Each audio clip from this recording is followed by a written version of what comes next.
du Père, du Fils et du Saint-Esprit. Amen. Mes très chers frères et sœurs, l'Église a pour tradition, d'avant d'entrer dans la Semaine Sainte, de prendre un petit peu de temps pour commémorer les douleurs de la Vierge Marie. Marie a eu une vie, il faut le reconnaître, autant emplie de joie que de douleur. Vous direz, c'est la vie quotidienne de l'être humain. Mais il faut reconnaître que chez elle, autant les douleurs ont été d'une violence inouïe, autant les joies ont été d'une intensité remarquable. D'ailleurs, vous savez à quel point les 7 joies de la Vierge Marie me sont chères, puisque cette église, avant que Saint Joseph ait décidé d'en prendre possession, est dédiée à Notre-Dame des 7 joies. Et les icônes qu'il y a autour, qui sont voilées aujourd'hui, mais qu'il y a autour de la statue de Notre-Dame de Satonnais, c'est justement les 7 joies de Marie. La fête d'aujourd'hui, bien qu'elle soit en blanc pour célébrer la Vierge, nous invite tout particulièrement à vénérer les douleurs qui sont propres à la Passion. Même si les douleurs de l'enfance de Jésus sont liées. Mais le 15 septembre, il y a une autre fête de Notre-Dame des Douleurs, où là on commémore un petit peu toutes les 7 grandes douleurs de la Vierge. Mais là, nous sommes invités à nous tourner vers la douleur la plus profonde qu'une mère puisse connaître. Et vous verrez qu'il y en a quand même quelques-unes intégrées dans celle-là. C'est de voir déjà la mort de son fils, mais dans des conditions abominables. Imaginez, bon, c'est arrivé à plusieurs, à de nombreuses mères même, de tenir leur enfant mort au cours des siècles, mais il faut reconnaître que dans les conditions présentes, Marie portant le corps de son fils dans ses bras, alors combien de le descend de la croix, après tout ce qu'il a souffert, est d'une violence inouïe, à tel point que c'est une scène qui est reprise et reprise depuis le XIVe siècle, un peu partout dans le monde, mais surtout dans nos régions germaniques. Oui, pour ceux qui nous regardent, même si nous sommes en France, l'Alsace est quand même très empreinte de germanité, et notamment pour le culte de la Vierge des 7 douleurs, de la Vierge douloureuse. Parce que autant qu'en Espagne, en Italie, dans le sud de la France, la Vierge douloureuse est une femme voilée de noir, avec les larmes souvent. Vous savez, c'est même très beau en Espagne, et tout ça, on fait les larmes de la Vierge en cristal sur ses joues, c'est extrêmement beau. Souvent, elle est ornée plutôt comme une reine de Castille, plutôt que comme une femme de Nazareth, mais enfin bon. Elle est douloureuse, mais sans porter le corps du Christ. Le fait de vénérer la Vierge portant le corps du Christ dans ses mains, c'est typiquement nos régions rhénanes, plus loin l'Allemagne un peu sur toute sa grandeur, le nord de l'Europe. C'est associé tout simplement au fait qu'au XIIIe, XIVe siècle, il y a eu ces grandes épidémies de peste, qui fait que de nombreuses mères ont porté elles-mêmes le corps de leurs enfants dans leurs bras. Et elles se sont identifiées à cette mère souffrante, à cette mère douloureuse, et on s'est plus facilement tourné vers elle que vers les vierges joyeuses que l'on a connues à l'époque romane, assises avec leur enfant sur les genoux, voire même toutes guillerettes, comme celle que j'ai dans le dos, puisque la chasuble représente les 2 vierges de Marienthal, la Vierge douloureuse, et derrière c'est la Vierge de la joie. Marienthal a cette spécificité d'avoir 2 vierges, comme Rheinacker, une Vierge douloureuse et une Vierge heureuse. C'est plutôt un bon signe d'espérance. Mais c'est vrai qu'on s'est tourné, et quand on regarde un petit peu, si on fait du nord de l'Alsace jusqu'au sud les différents sanctuaires dédiés à la Vierge,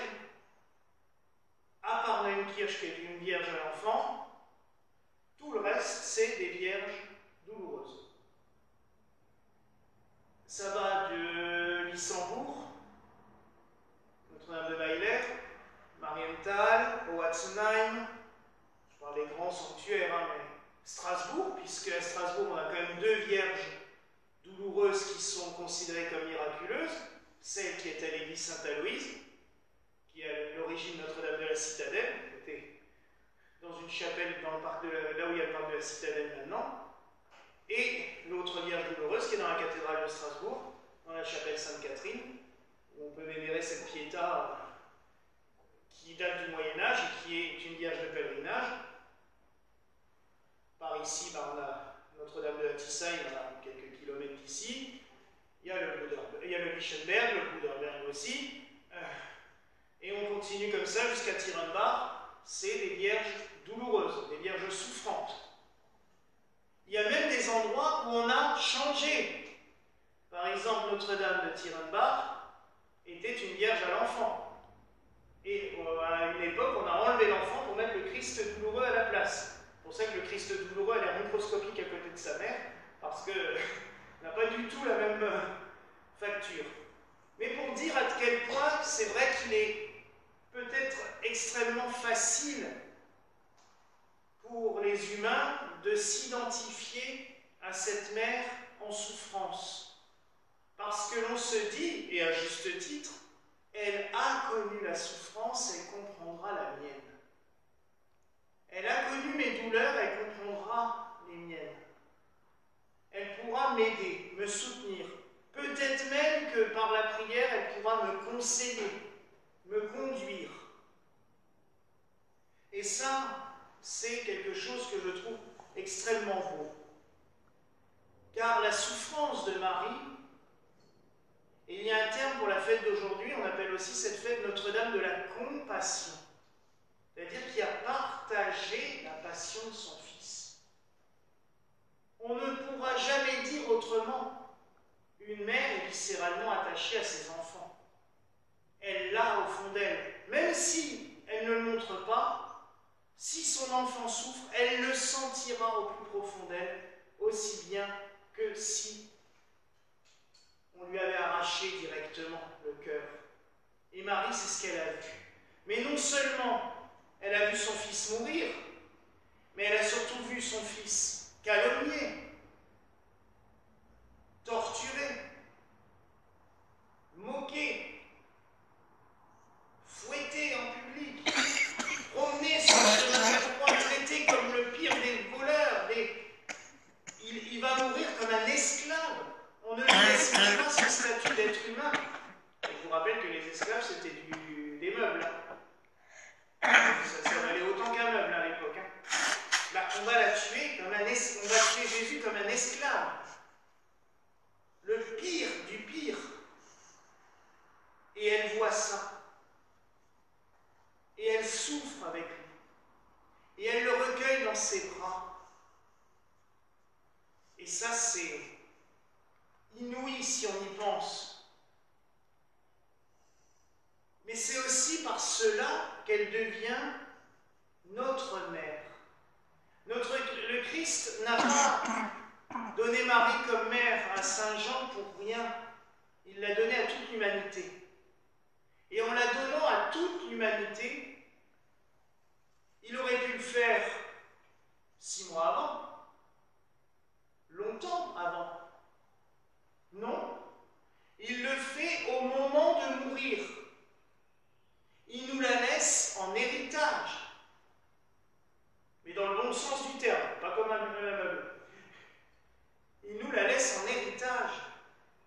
Voici votre mère. Vous pouvez vous tourner vers elle. Elle sera toujours là pour vous. Et j'ai vu à de nombreuses reprises, depuis 25 ans, des gens qui me disaient, vous savez, moi, la prière, c'est compliqué. Vous savez, moi, Dieu, il est là-haut. Vous savez, moi, Jésus-Christ, je ne comprends pas grand-chose. Mais en revanche, je ne passe pas une journée sans parler à Marie. Oui, parce qu'elle nous semble proche de nous, parce qu'elle a vécu ce que nous avons vécu. De son vivant, elle n'a pas fait de miracle. Enfin, en tout cas, on ne nous en a pas retracé. Elle n'a pas dit des grands discours. Il y a très peu de paroles de Marie dans l'Évangile. À part oui. Et quand elle réprimande un peu son fils, quand elle le retrouve au temple, justement, quand il est en train de papoter avec les prêtres, là, elle dit, mais mon fils, tu te rends compte de l'inquiétude que tu nous as fait? Et le gamin, parce que franchement, là, je le dis souvent, il n'est pas sympa, hein. Femme, que me veux-tu? Ne sais-tu pas que je dois être aux affaires de mon père? Sympa, hein, quand même, hein. À 12 ans, là aussi, c'est une des douleurs de la Vierge Marie, hein. La perte de son fils, et en plus qu'il lui réponde ça, hein, ça fait mal. Parce qu'elle prend conscience du rôle qu'il a.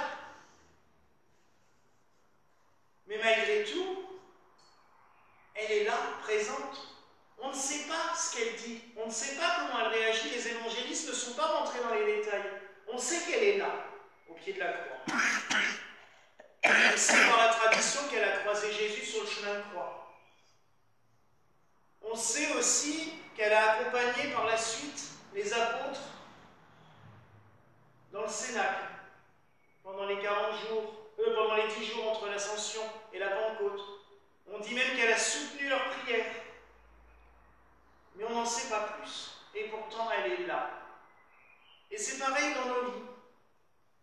Alors vous allez me dire, elle n'a pas parlé dans l'Évangile, mais c'est vrai que depuis 2000 ans, elle cause beaucoup. Il faut reconnaître qu'elle apparaît régulièrement.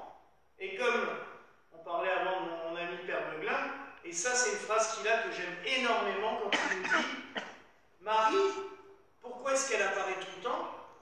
Parce que c'est la meilleure catéchiste du monde.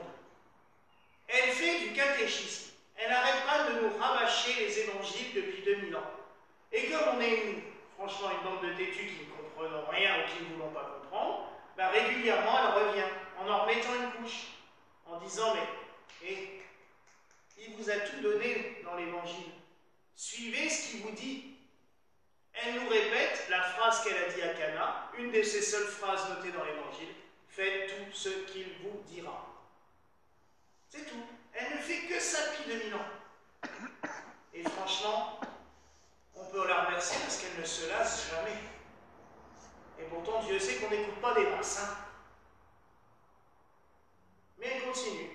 Un peu partout, comme ça dans le monde, à certaines périodes. À un moment donné, elle a dû trouver que les Français étaient quand même vraiment têtus parce que 5 apparitions en un siècle, au 19e, c'était pas mal quand même. Hein. Et au 20e, elle est revenue 2 ou 3 fois aussi parce que vous n'avez toujours pas compris en fait. Je vais recommencer. Mais elle ne se lasse jamais de nous conduire vers son Fils et d'écouter nos prières. Imaginez les milliers et les milliers de prières qui lui sont adressées dans tous les sanctuaires du monde. C'est incalculable. Et pourtant, elle les transmet à son Fils. Et moi, franchement, j'aime bien l'imaginer, et je vous l'ai déjà dit, mais c'est vrai que on sait que quand une mère veut obtenir quelque chose de son fils, elle insiste lourdement des fois. Je ne parle pas en connaissance de cause, hein, c'est toute ressemblance avec des personnages existants est purement fortuite. Mais on sait que quand une mère veut faire comprendre quelque chose à son enfant, elle insiste. Et j'aime imaginer Marie tous les jours auprès de Jésus. J'ai encore des prières pour toi, il faudrait les exaucer. Il y a des malades à guérir, il y a ci, il y a ça, en train de lui ramener nos prières, par panier complet. Voire même, je me demande si ce n'est pas des semi-remorques qu'elle fait livrer, parce que l'immensité de nos prières, ça doit être énorme. Mais, et Jésus, bah, il peut pas lui dire non. Elle a souffert comme lui. Tout ce qu'il a vécu, elle l'a vécu au plus profond de sa chair et de son âme. Comment dire non?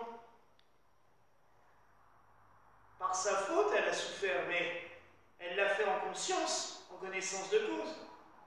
Mais comment, alors qu'il a un lien tellement grand avec sa mère, pourrait-il lui refuser quoi que ce soit.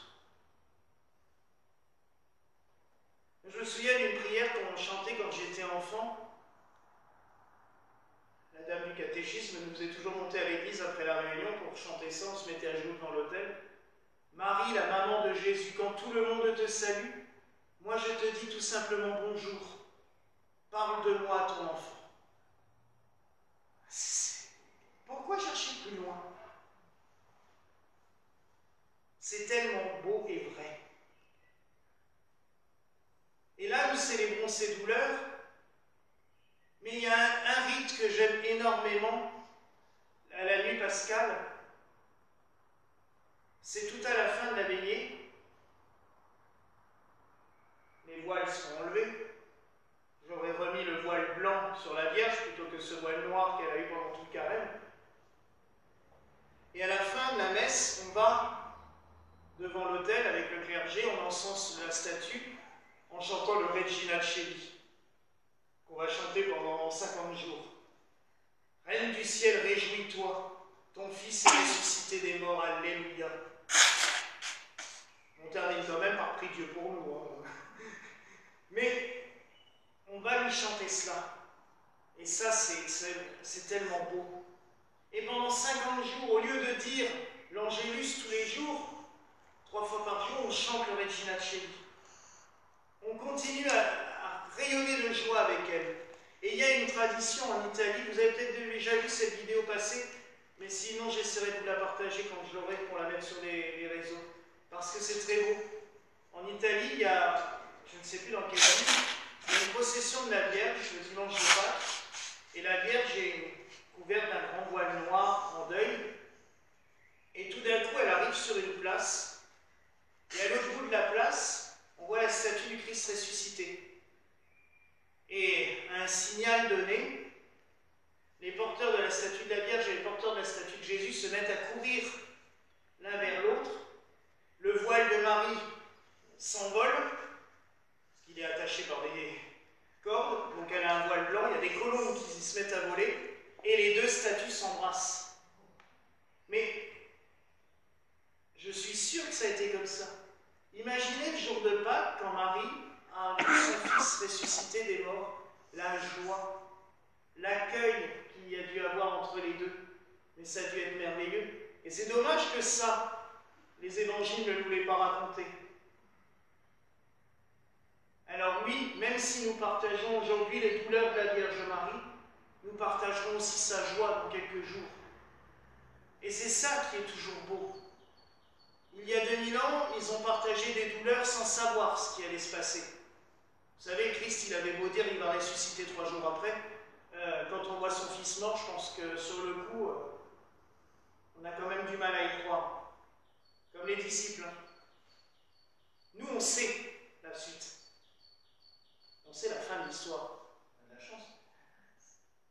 Alors, quand on partage les douleurs de la Vierge, on partage déjà sa joie. Et ça, c'est beau. Mais ce soir, partageons encore ce moment avec elle.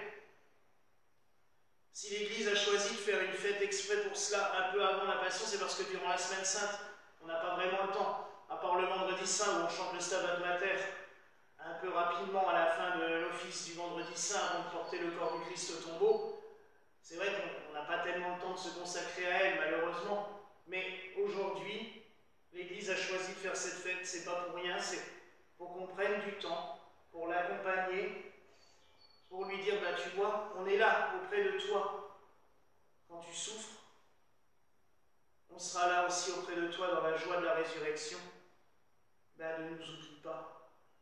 Et porte toutes nos prières, porte nos misères, porte nos souffrances, porte nos joies aussi auprès de ton Fils. Voilà la grâce que je nous souhaite en ce soir au nom du Père, du Fils et du Saint-Esprit. Amen.